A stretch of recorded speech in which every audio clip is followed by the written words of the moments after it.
Hello Maharashtra TET aspirants, welcome to Marathi वर्ग.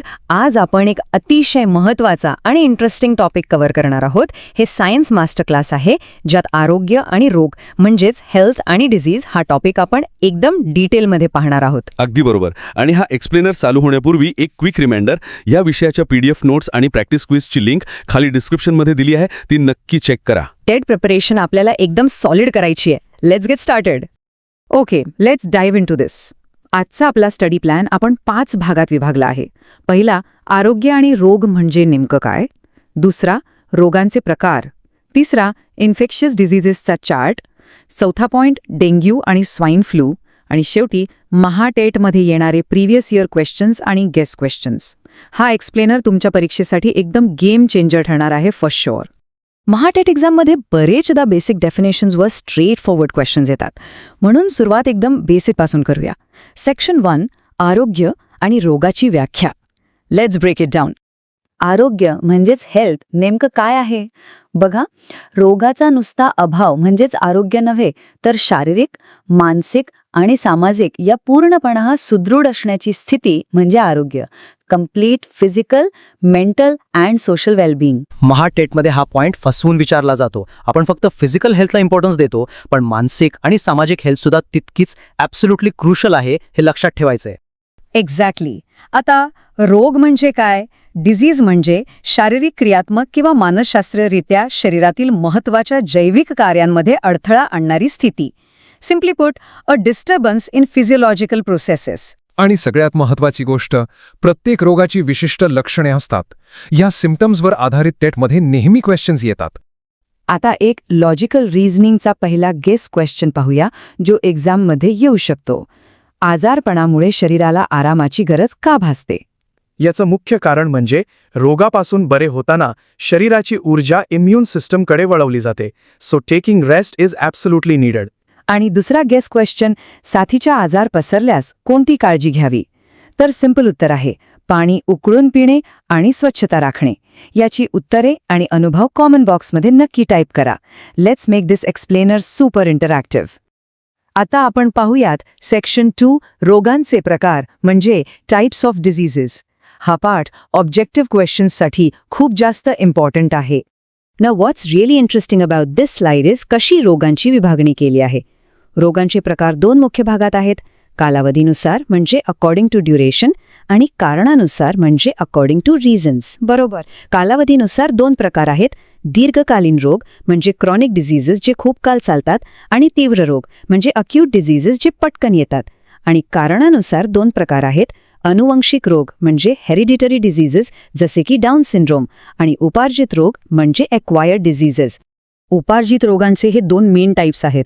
संसर्गजन्य रोग म्हणजे इन्फेक्शियस डिझीजेस आणि असंसर्गजन्य रोग म्हणजे नॉन इन्फेक्शियस डिझीजेस. संसर्गजन्यमध्ये सर्दी, फ्लू, डेंग्यू येतात, जे एकमेकांपासून पसरतात.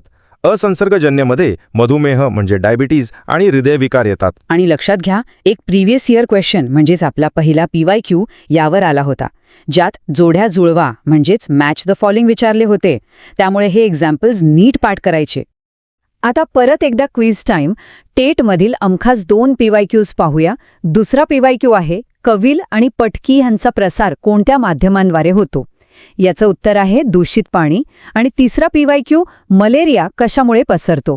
तर तो ॲनोफिलस डसाची मादी चावल्यामुळे म्हणजे मस्किटोजमुळे पसरतो. अशी बरीच उत्तरे कमेंट्समध्ये द्या, आपण डिस्कस करूया. आता मूव्हिंग टू सेक्शन 3, की इन्फेक्शियस डिझीजेस चार्ट. हे टेक्स्टबुकमधील चार्ट एक्झाममध्ये निश्चित मार्क्स मिळवून देतात. आणि हो, एक छोटी आठवण, असाच डिटेल्समध्ये सर्व सायन्स टॉपिक्स कव्हर करण्यासाठी आमची पूर्ण सायन्स प्लेलिस्टची लिंक खाली डिस्क्रिप्शनमध्ये आहे. Check out our playlist. So the crucial point is, परीक्षेसाठी डिझीज, पॅथोजन आणि मीडियम हे कॉलम्स परफेक्ट माहीत असणं आवश्यक आहे. क्षय म्हणजे ट्युबरक्युलोसिस. हा जीवाणू म्हणजे बॅक्टेरियामुळे होतो. नाव आहे मायकोबॅक्टेरियम ट्युबरक्युलाय. मध्यम आहे रोगाच्या थुंकीतून. हा आला होता आपला चौथा PYQ. कावीळ म्हणजे हेपेटायटिस. हा विषाणू म्हणजे व्हायरसमुळे होतो, जसे की hepatitis A, B, C, D आणि E. दूषित पाणी हे याचे मध्यम आहे. अतिसार म्हणजे डायरिया आणि पटकी म्हणजे कॉलेरा हे दूषित अन्न आणि पाण्यामुळे होतात. पटकीसाठी विब्रिओ कॉलेरे हा जीवाणू कारणभूत आहे. आणि विषम ज्वर म्हणजे टायफॉइड हा सॅल्मोनेला टायफी जीवाणूमुळे होतो. आता या स्लाईडवरील चित्र पहा. परिसरातील अस्वच्छता, कचरा, तयारमध्ये साचलेलं पाणी, दूषित परिसर आणि साचलेलं पाणी ही जंतू आणि दस्सांची म्हणजे मॉस्किटोजची उत्पत्ती केंद्र आहेत. यामुळेच वेक्टरबॉर्न डिसीजेस खूप वेगाने पसरतात. It's totally connected. यावरूनच आपण पुढच्या पॉईंटकडे पाहूया. सेक्शन 4, डेंग्यू आणि स्वाईन फ्लू. महाटेटमध्ये वारंवार विचारले जाणारे हे 2 अतिशय गंभीर आजार आहेत. And this brilliantly illustrates Aedes aegypti डास. साठलेल्या स्वच्छ पाण्यात हे डास अंडी घालतात. त्यांच्या वाढीस पोषक वातावरण निर्माण होऊन त्यांची संख्या वाढते. या एडिस इजिप्ती डासामार्फत डेंग्यू हा संसर्गजन्य रोग पसरतो. हे अगदी डोमक्यात फिट बसून ठेवा.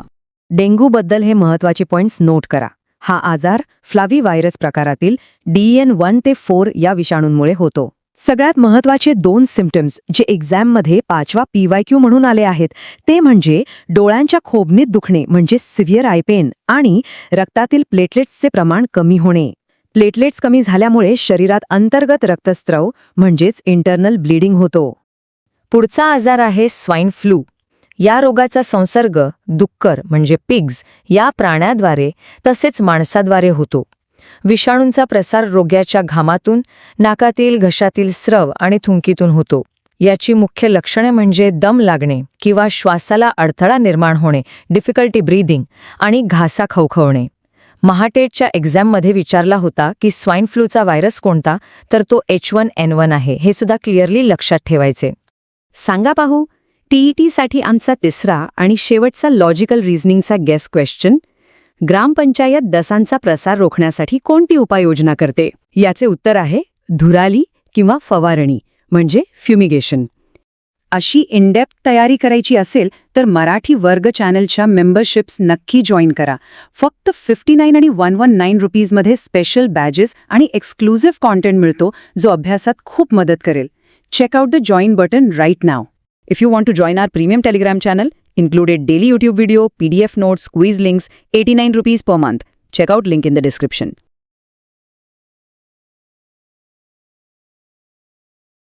आज आपण महाटेट परीक्षेसाठी विज्ञानाचे असे कन्सेप्ट्स क्लिअर करणार आहोत जे अगदी बेसिक लेवलच्या विद्यार्थ्यालाही सहज समजतील. आपण भरपूर उदाहरणे घेणार आहोत, त्यामुळे शेवटपर्यंत नक्की सोबत राहा. चला तर मग आजचा आपला टेट मास्टर ब्ल्यूप्रिंट काय असणार आहे ते पाहूया.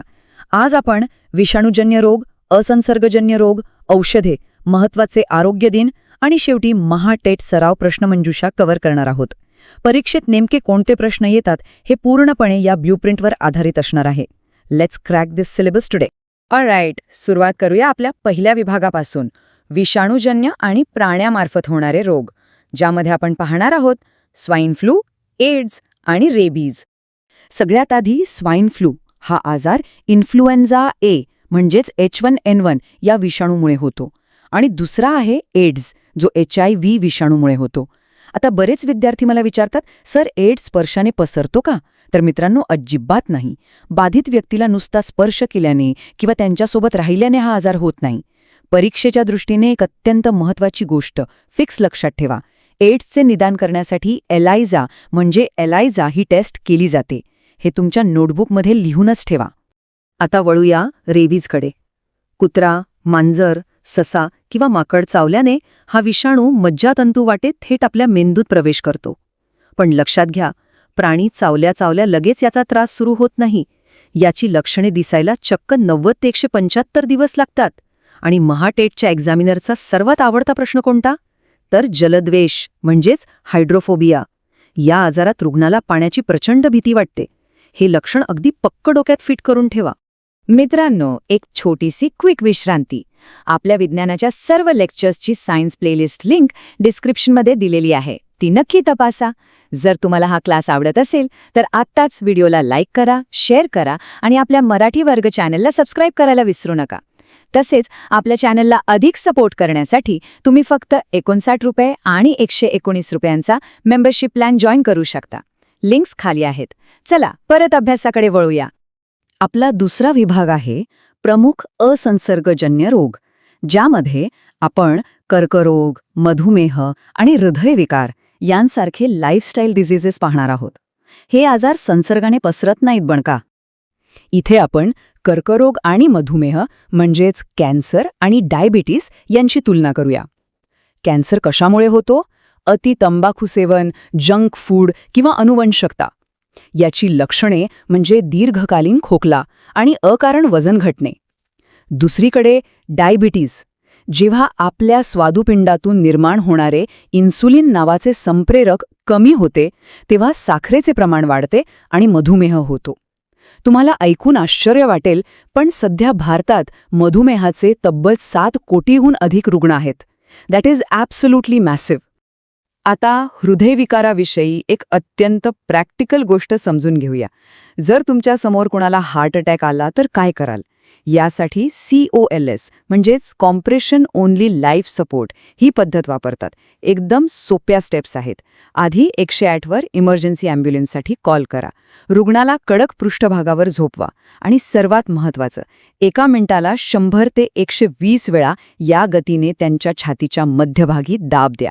ही माहिती केवळ परीक्षेसाठी नाहीये मित्रांनो, तर खऱ्या आयुष्यातही तुम्ही कोणाचे प्राण वाचवू शकता. चला, विभाग 3, औषधे आणि आरोग्य दिन.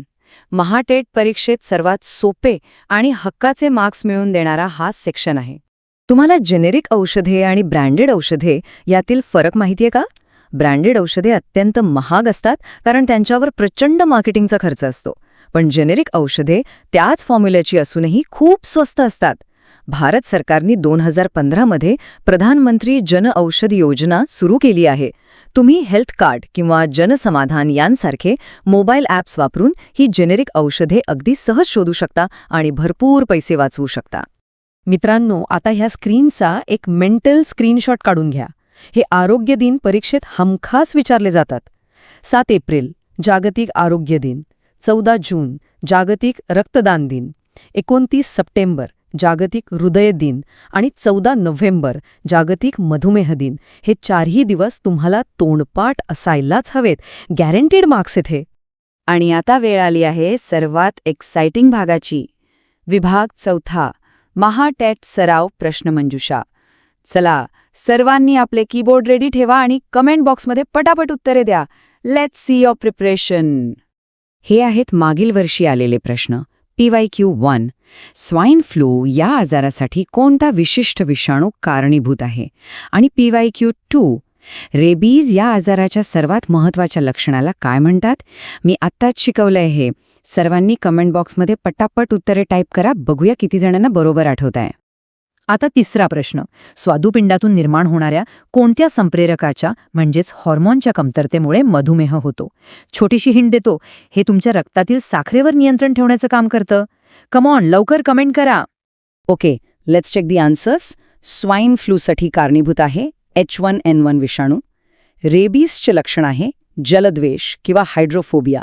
आणि मधुमेहासाठी कारणीभूत आहे इन्सुलिनची कमतरता. ज्यांनी कमेंट बॉक्समध्ये बरोबर उत्तरे दिली आहेत त्यांचा खूप खूप अभिनंदन. तुमची महाटेटची तयारी एकदम परफेक्ट ट्रॅकवर आहे. चला, आता थोडे लॉजिकल प्रश्न घेऊया जे थेट पाठपुस्तकातील स्वाध्यायातून घेतले आहेत. तुम्हाला यातून वेगळा आजार ओळखायचा आहे. 4था गट आहे हिवताप, कावीळ, हत्तीरोग, डेंग्यू. आणि 5वा गट आहे प्लेग, एड्स, कॉलरा, क्षय. आता तुम्ही म्हणाल, सर इथे कोणतं लॉजिक लावायचं? तर मित्रांनो, हे आजार कशामुळे आणि कसे पसरतात याचा विचार करा. ट्राय करा कमेंट्समध्ये. चला, या मागचं लॉजिक समजून घेऊया. 4थ्या गटामध्ये कावीळ हा वेगळा शब्द आहे, कारण कावीळ हा दूषित पाण्यामुळे होणारा आजार आहे, तर बाकीचे सर्व डासांमार्फत पसरणारे आजार आहेत. आणि 5व्या गटामध्ये एड्स हा वेगळा आहे, कारण तो विषाणूजन्य म्हणजेच व्हायरल रोग आहे, तर बाकीचे सर्व जीवाणूजन्य म्हणजेच बॅक्टेरियल रोग आहेत. बेसिक लेवलच्या विद्यार्थ्यांसाठी हे का आणि कसे समजून घेणं अत्यंत महत्त्वाचं आहे. आणि आता या वर्षीच्या परीक्षेसाठी 3 लॉजिकल गेस. प्रश्न, रॅपिड फायर राऊंड. पहिला, हृदयविकाराच्या झटक्यासाठी आपत्कालीन रुग्णवाहिकेचा नंबर कोणता? दुसरा, 29 सप्टेंबर रोजी कोणता दिवस साजरा केला जातो? आणि तिसरा, 1 युनिट रक्तदान किती जणांचे प्राण वाचवू शकते? कमॉन, कमेंट बॉक्स पूर्णपणे भरून जाऊ द्या. क्या बात है. ही आहेत फायनल उत्तरे. रुग्णवाहिकेचा नंबर आहे 108. 29 सप्टेंबरला असतो जागतिक हृदय दिन आणि एका युनिट रक्तदानातून तब्बल 3 जणांचे प्राण वाचू शकतात. या जबरदस्त ऊर्जेसोबत आपला आजचा हा महाटेटचा सिलेबस यशस्वीपणे पूर्ण झाला आहे. जाता जाता एक अत्यंत प्रेरणादायी विचार. रक्ताचा थेंब हे फक्त एक चित्र नाहीये मित्रांनो, ती जीवनदानाची ताकद आहे. आपण पाहिलं की 1 युनिट रक्त 3 लोकांचे प्राण वाचवते. तसंच मृत्यूनंतर नेत्रदान करून आपण अंध व्यक्तीला दृष्टी देऊ शकतो. भविष्यातील शिक्षक म्हणून ही सामाजिक जाणीव विद्यार्थ्यांपर्यंत पोहोचवणे ही आपली जबाबदारी आहे, हे नेहमी लक्षात ठेवा. मित्रांनो, आमचे सोशल मीडिया प्लॅटफॉर्म्स जसे की व्हॉट्सॲप आणि टेलिग्राम चॅनल नक्की जॉईन करा. त्यांच्या लिंक्स डिस्क्रिप्शनमध्ये दिलेले आहेत. And finally, if you want to join our premium Telegram channel, included daily YouTube videos, PDF notes, quiz links, 89 rupees per month. Check out link in the description. पुन्हा भेटूया नव्या सत्रात. महाटेटच्या तयारीसाठी सर्वांना खूप खूप शुभेच्छा. धन्यवाद.